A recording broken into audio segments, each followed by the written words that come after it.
Very good afternoon to everyone. Welcome to the Thought Tree. We are here with the Hindu analysis for 11th of Feb 2022. So our prelims question of the day is AMRAPER, which is recently seen in news. AMRAPER is related to what? अभी recently हमने अपनी class में भी cover किया था, तो आपको ये बताना है, वेरी वेरी इंपॉर्टेंट. AMRAPER क्या है? चार ऑप्शन आपके पास है. First, it is a microchip to track ecological activities, जैसे एम स्ट्राइप्स जो है वो फौना की एक्टिविटीज को ट्रैक करता है, ऐसे क्या ये कोई माइक्रोचिप है? Another thing, eco friendly wrapping material for food. Food के लिए एक इको फ्रेंडली रैपिंग मटेरियल है जो डेवलप किया गया है. Biological and molecular transport mechanism, biological और मॉलिक्यूलर जो इन्फॉर्मेशन होती है उसको ट्रांसपोर्ट करने का मैकेनिज्म है. या कोई इलेक्ट्रॉनिक प्लेस होल्डर है which uses cookies to track surfing activities. तो ये चार ऑप्शंस हैं आपके पास. आप सबको इसको अटेम्प्ट करना है और कमेंट सेक्शन में कमेंट करके बताना है. अब जैसे आप सबको पता है इलेक्शंस चल रहे हैं, तो पॉलिटिकल न्यूज बहुत ज्यादा आ रही है, असेंबली पोल्स आ रहे हैं पेपर में, तो न्यूज एज सच बहुत कुछ आई नहीं है आज, लेकिन एडिटोरियल अच्छा है. एडिटोरियल हम डिस्कस करेंगे. MSP to transform Indian agriculture, यहाँ पर एमएसपी की बात की गई है और एमएसपी कैसे इंडियन एग्रीकल्चर को ट्रांसफॉर्म कर सकता है. तो एमएसपी की इंपॉर्टेंस हम यहाँ डिस्कस करते हैं.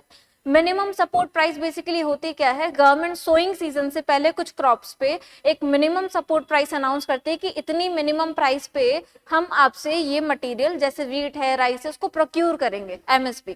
ठीक है. तो इंडियन एग्रीकल्चर में एमएसपी का बहुत ज्यादा सिग्निफिकेंस है. फर्स्ट थिंग इसलिए क्योंकि क्रॉप हमारी जो है वो फेलियर्स के लिए प्रोन है due to variety of reasons like dependence of on monsoon. Monsoon पे हम काफी डिपेंडेंट हैं, उसकी वजह से हम क्रॉप फेलियर देख पाते हैं इंडिया में, क्योंकि मॉनसून इज अनसर्टेन, कई बार वीक होता है, कई बार स्ट्रांग होता है. तो अभी भी हमको इरिगेटेड एरिया डेवलप करने में, इरिगेशन पेनिट्रेशन इंक्रीज करने में टाइम लगेगा. Still there are some patches in Indian agriculture which are heavily dependent on monsoon. तो उस केस में क्या होता है कि जब क्रॉप अगर फेल हो जा रही है या फिर क्रॉप का जो भी क्रॉप हुआ है उसका मार्केट प्राइस कम हो गया है, फार्मर को उसकी एक्चुअल प्राइस नहीं मिल पा रही, जितनी कॉस्ट लगी थी वो रिकवर नहीं हो पा रही है. So in that case MSP works as an income assurance for the farmers, right? So it works as an income assurance. Given the size of small, medium, marginal farmers in the country, income assurance is very, very important because they are unable to arrange 2 square meals of the day for them, right? Except for some rich farmers in Punjab and Haryana, most of the farmers are in pitiable condition. Second is livelihood. It ensures livelihood क्योंकि अगर government ने MSP announce कर दी किसी crop पे, उस crop को उगाएगा farmer, तो उस पे कम से कम कुछ अश्योर्ड इनकम तो मिलनी है, तो उससे उनका लाइवलीहुड सस्टेन रहेगा. Third is crop diversification. Now this is very very important. MSP को गवर्नमेंट एज अ टूल भी यूज करती है क्रॉप डाइवर्सिफिकेशन के लिए. जैसे अगर वीट का प्रोडक्शन ज्यादा हो रहा है तो वीट की जगह सपोज एडिबल ऑयल पे दे दी. अच्छा, रिसेंटली हमने अपने इकोनॉमिक सर्वेज की जो हम डिटेल्ड क्लासेस अपलोड कर रहे हैं, अगर आपने नहीं देखी हो तो आप चैनल को सब्सक्राइब कीजिए, आपको इकोनॉमिक सर्वे का एक एक चैप्टर का डिटेल्ड एनालिसिस मिल जाएगा वहां पे. तो उसमें भी हमने कवर किया है कि इंडिया वेजिटेबल ऑयल के इंपोर्ट पे काफी डिपेंडेंट है और ऑयल सीड्स पे भी. तो इसलिए गवर्नमेंट क्या कर रही है, ऑयल सीड्स पे एमएसपी प्रोवाइड करा रही है ताकि ऑयल सीड्स का प्रोडक्शन इंडिया में बढ़ सके. तो MSP can be used as a tool to diversify crop production. Crop की वेराइटीज एस्टैब्लिश करने के लिए, वेराइटीज को ग्रो करने के लिए, इंसेंटिवाइज करने के लिए एमएसपी यूज किया जा सकता है. क्योंकि एक ही क्रॉप को एक ही जगह बार बार उगाने से सॉइल की फर्टिलिटी भी अफेक्ट होती है, वाटर टेबल पे, ग्राउंड वाटर पे भी प्रेशर इंक्रीज होता है. Then increasing edible oil through MSP. As we have discussed कि MSP के थ्रू गवर्नमेंट जो है एडिबल ऑयल का प्रोडक्शन, ऑयल सीड्स का प्रोडक्शन इंप्रूव कर रही है. Then we have PDS, buffer stock. PDS is public distribution system and buffer stock. So ये किसके अंडर में आता है? फूड सिक्योरिटी के अंडर में. एमएसपी से कैसे रिलेटेड है? ये बहुत जरूरी है हमारे लिए क्योंकि इंडिया में we have a huge chunk of poor population who are unable to arrange for themselves 2 square meals of the day. So PDS and buffer stock are the part of food security.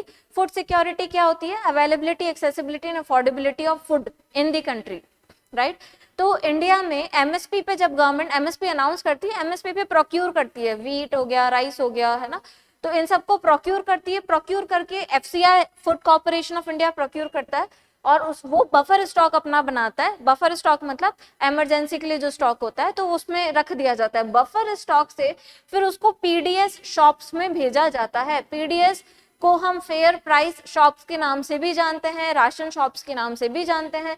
फिर PDS shop से जो beneficiaries होते हैं वो eligible beneficiaries अपने ration cards के through ले सकते हैं। और इसमें एक और स्टेप गवर्नमेंट ने आगे एक इम्प्रूवमेंट किया है, one nation one ration card scheme का, जिससे आप अगर माइग्रेंट वर्कर हैं, कहीं भी आप जा रहे हैं तो सेम कार्ड से आप दूसरे स्टेट से भी आप बेनिफिट ले सकते हैं। Then price stabilization, price stabilization का भी काम करती है एमएसपी कि मिनिमम तो हम इतना आपको देंगे ही देंगे, right. And it can be used to cope up with indebtedness. अच्छा, कई बार क्या होता है ना कि मार्केट में प्राइसेस या तो एकदम बढ़ जाती है, एकदम गिर जाती है। तो एकदम गिर गई, उस केस में भी गवर्नमेंट एक अश्योर्ड प्राइस दे रही है तो प्राइस स्टेबिलिटी इंश्योर होगी। It can be use to cope up with indebtedness. As you know, कल ही हमने न्यूज में डिस्कस किया था कि फार्म लोन वेव करने की बात कर रही है कांग्रेस। तो farm loan waiver is not the solution. Farmers की इंडेटनेस बहुत ज्यादा है, तो उसमें आप क्या कर सकते हो, उनकी इनकम जनरेट करवाओ जिससे वो खुद रीपे करे, ठीक है। तो एमएसपी क्या करेगा, इनकम जनरेट करवाएगा। इनकम जनरेट करने से क्या होगा, they will be able to repay their dates.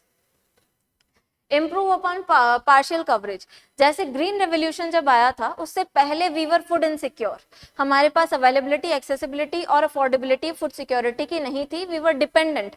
लेकिन अब इंडिया फूड सिक्योरिटी में सेल्फ सफिशिएंट है। ग्रीन रेवोल्यूशन के आने से ये सब कुछ हो पाया है, जिसमें हमने enormously particularly wheat and rice का प्रोडक्शन इंक्रीज किया with the help of HYV seeds, high yielding variety seeds. लेकिन green revolution was limited to certain patches, जैसे Haryana, Punjab, some parts of Uttar Pradesh and Rajasthan, यहाँ पर। तो जो पार्शियल कवरेज है एमएसपी का, हमको उसको हटाना है, हमको एमएसपी को और चीजों में भी कवर करना है, जिससे क्या होगा, क्रॉप डाइवर्सिफिकेशन भी होगा और एक ही प्रोडक्ट पे एमएसपी इंक्रीज नहीं करनी। इससे तो गवर्नमेंट पे फिस्कल बर्डन बढ़ेगा। जिस पे एमएसपी की वाकई जरूरत है उसी पे हमको देनी है। गवर्नमेंट का पब्लिक डेट बढ़ना बढ़ता जाएगा, क्योंकि गवर्नमेंट का जब रिसीट्स कम होंगी, एक्सपेंडिचर ज्यादा होगा, तो गवर्नमेंट को बोरो करना पड़ेगा। तो फिस्कल बर्डन को भी हमको यहाँ पर ध्यान रखना है। Another important article is local job laws that raise constitutional questions. Now see, एक न्यूज है हरियाणा की वजह से। हरियाणा एक्ट आया है रिसेंटली, जो 75% जॉब्स है वो अपने लोकल रेजिडेंट्स यानी हरियाणा के रेजिडेंट्स के लिए रिजर्व करता है। तो बात यहाँ पर ये है कि states reserving local jobs for local resident is violating of constitution. As we know, constitution में वी हैव आर्टिकल्स जो ये इंश्योर करते हैं कि लोगों को अपनी पसंद की जॉब परस्यू करने का राइट है। अभी हम आर्टिकल्स डिस्कस करेंगे। सो दिस इज, ये सुप्रीम कोर्ट में इस पे हियरिंग होने वाली है। So this is violative of constitutional ethos, क्योंकि आप एज अ नेशन नहीं बिहेव कर रहे। आप ये देख रहे हो कि Haryana as an identity is more important than India. Every Indian has the equal right to the jobs, to public jobs particularly. So यहाँ हम देखते हैं, for example, Article 19 Clause 1 Subclause G, Article 19 Clause 1 Subclause G, it guarantees freedom to carry out any occupation, trade or business. सबने देखा होगा article 19 के तहत जो 6 फ्रीडम दी गई हैं, उसमें क्लॉज 1 सब क्लॉज डी में there is a freedom that you can practice any occupation, trade or business. तो ये इसको वायलेट कर रहा है, क्योंकि ऑक्यूपेशन यहाँ तो 75% अगर आप हरियाणा रेजिडेंट्स के लिए रिजर्व कर दोगे तो it violates this article. First thing, fundamental right को वायलेट कर रहा है सीधा सीधा। So reasonable restrictions can be there. हाँ, लेकिन ये एक्सेप्शन है कि गवर्नमेंट कुछ रीजनेबल रेस्ट्रिक्शंस लगा सकती है। जिस जॉब में वहीं रहना अगर इम्पोर्टेंट है तो टेरिटोरियल जो लिमिट है वो एनफोर्स कर सकती है, टेरिटोरियल कंडीशन, रेजिडेंस की कंडीशन वहां पर इंप्लीमेंट कर सकती है, लेकिन वो रीजनेबल रेस्ट्रिक्शन होने चाहिए। ऐसा नहीं कि आप डिस्क्रिमिनेटरी प्रैक्टिसेस करो। रीजनेबल रेस्ट्रिक्शंस हो सकते हैं but discriminatory practices are not allowed, right. So it is violative of article 19 clause 1 subclause G. Another important article, Article 16, it prohibits discrimination on several grounds including place of birth and residence. Article 16 again a fundamental right, right to public employment, है ना, सबको public employment का अधिकार है, fundamental right है। It discriminates violation on the ground of place of birth and residence. सीधा सीधा article 16 residence के बेसिस पर डिस्क्रिमिनेशन को प्रोहिबिट कर रहा है। तो जब रेजिडेंस के बेसिस पर डिस्क्रिमिनेशन को प्रोहिबिट कर रहा है, so how could you reserve 75% of the jobs for the locals, for the residents of Haryana? This is clearly violative of fundamental rights, and fundamental rights के violation में, as you must be knowing, we can directly go to the Supreme Court because we have right to constitutional remedies, which again is a fundamental right, right? Article 32.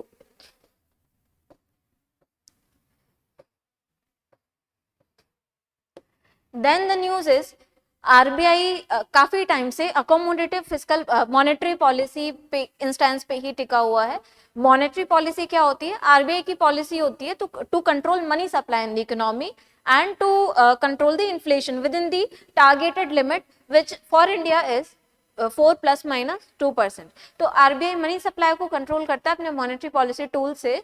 RBI अभी easy monetary policy या हम कहें accommodative monetary policy instance पर ही टिका हुआ है, यानी अभी आरबीआई की जो एमपीसी मॉनेटरी पॉलिसी कमेटी की जो मीटिंग होती है उसमें इंटरेस्ट रेट्स बढ़ाने का डिसीजन नहीं लिया गया है, अकोमोडेटिव कम रखने का ही डिसीजन लिया गया है। अकोमोडेटिव क्या होता है? जब मनी सप्लाई आप इंक्रीज कर रहे हो, ठीक है। ऐसा क्यों कर रही है आरबीआई? क्योंकि अभी पैंडेमिक की वजह से जितना हमारे को ग्रोथ शॉक देखने को मिलता है इकोनॉमी में, उससे ज्यादा अभी हमको रिकवरी करनी है, उसके लिए मनी सप्लाई होना जरूरी है। डेस्पाइट की इन्फ्लेशन बढ़ रहा है, हमने इकोनॉमिक सर्वे के क्लासेस में भी अपना ये डिटेल में डिस्कस किया है कि रिटेल इन्फ्लेशन अराउंड 5.2-5.6% तक पहुंच गया है। लेकिन अगर अभी हम मनी सप्लाई को कर्ब कर देंगे तो there are lot many industries जो अफेक्ट हो सकती हैं, क्योंकि इन्वेस्टमेंट अभी पंप इन करने की जरूरत है, हमको इन्वेस्टमेंट क्राउड इन करने की जरूरत है, क्राउड आउट नहीं करना है। Despite the fact that US Fed Reserve has announced कि हम इंटरेस्ट रेट्स इंक्रीज करने वाले हैं क्योंकि वहां इन्फ्लेशन बहुत ज्यादा है, उससे ये डर है कि हमारे यहाँ से कैपिटल आउटफ्लो हो जाएगा, फिर भी अभी आरबीआई ने इंटरेस्ट रेट्स का जो है इंक्रीज नहीं करने का डिसीजन लिया है, अकोमोडेटिव रखा है, क्योंकि एक्सपेक्ट किया जा रहा है कि आरबीआई इंटरेस्ट रेट्स को इंक्रीज कर देगा। बिकॉज अगर यूएस फेड अपनी इंटरेस्ट रेट्स बढ़ाता है तो हमारे यहाँ से जितने इन्वेस्टर्स थे ज्यादातर कैपिटल आउटफ्लो होगा, वो अपना कैपिटल ले जाके वहां शिफ्ट करेंगे क्योंकि वहां उनको बेटर रिटर्न मिलेगा। और अगर आरबीआई बढ़ा देता है तो we can mitigate that effect, लेकिन अभी RBI is going with the accommodative policy stand only. अच्छा, मॉनेटरी पॉलिसी भी हमने काफी बार डिटेल में डिस्कस की है, और ये जो यूएस फेड रिजर्व वाली न्यूज है कि यूएस फेड के इंटरेस्ट रेट्स बढ़ाने और घटाने से पूरी वर्ल्ड इकोनॉमी कैसे अफेक्ट होती है और इंडिया इन पर्टिकुलर, उसको भी हमने अपनी पुरानी क्लासेस में डिटेल में डिस्कस किया है। तो अगर आप नए हैं चैनल पे, आप सब्सक्राइब कर सकते हैं, हिंदू की सारी क्लासेस आपको मिल जाएंगी, वहां पे हमने पूरा मैकेनिज्म समझा है कि यूएस के फेड रिजर्व जो उनका सेंट्रल बैंक है उसके एक डिसीजन से कैसे इंडियन इकोनॉमी अफेक्ट हो सकती है। नाउ कमिंग टू क्वाड, कल ही हमने क्वाड को वापस डिटेल में डिस्कस किया था। Quad is quadrilateral security dialogue, 4 countries के बीच में ये सिक्योरिटी डायलॉग का एक एग्रीमेंट है, एक ग्रुपिंग है। कौन कौन है? US, Japan, India and Australia. तो अभी मीटिंग्स होने वाली हैं और continuous emphasis is being carried upon by US on the Indo-Pacific region. As you must know and we have already discussed कि रशिया और यूक्रेन के बीच में टसल चल रहा है। Russia is insisting to NATO कि आप यूक्रेन को इंक्लूड मत करो क्योंकि यूक्रेन में रशिया के इकोनॉमिक इंटरेस्ट है। अगर नाटो में ले लिया यूक्रेन को तो नाटो के आर्टिकल 5 के तहत अगर यूक्रेन पे रशिया कभी एनक्रोच करता है तो it would be considered as an attack and all NATO members would retaliate together, ठीक है। तो ये क्या होगा? रशिया के लिए एक थ्रेट होगा, उसके इकोनॉमिक इंटरेस्ट को एक चैलेंज है। तो रशिया और यूक्रेन का ये जो टसल है, रशिया और नाटो का, ये भी हमने डिटेल में डिस्कस किया। डेस्पाइट द फैक्ट कि रशिया के साथ यूएस का भी थोड़ा टसल चल रहा है, उसके बावजूद भी US is very keen in Indo Pacific reason. Why?